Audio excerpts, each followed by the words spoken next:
Се поголем е бројот на лажни пријави за насилство, педофилија и други видови на злоупотреба на деца од страна на еден од родителите. Ваквите манипулации треба да бидат основ за одземање на родителското право на родителот кој пријавува лажно, реагираат од граѓанската иницијатива за заедничко и одговорно родителство по развод.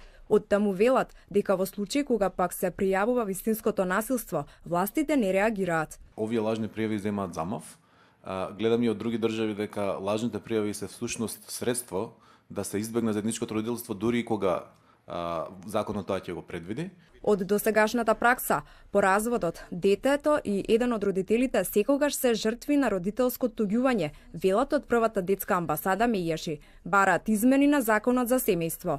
Лобираме да се направи јавна или надзорна расправа и секако да се сменат протоколите, иако двата родители, ако се договорат, може да се оствари родителското право подеднакво и по развод. Многу често се случува едниот родител да биде со полн капацитет, би рекол, старател главен, а вториот има само право на видување, што најчесто не трпи само детето при ваквата одлука на Центарот социјална работа, туку и поширокото семејство не може да си го види своето внуче. Иако според податоците на Државниот завод за статистика, бројот на разводи во 2016 година бележи намалување од 9,8% во споредба со 2015 година. Голем дел од браковите се оние во кои има едно или повеќе деца.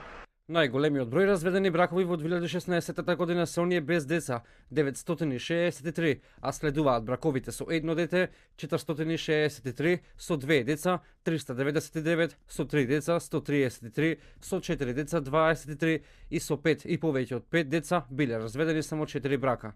Во периодот од 2014 до 2016 година, меѓуопштинските центри за социјална работа постапувале повкупно 4520 случаи во врска со правото на одржување на лични односи и непосредни контакти меѓу дете родител.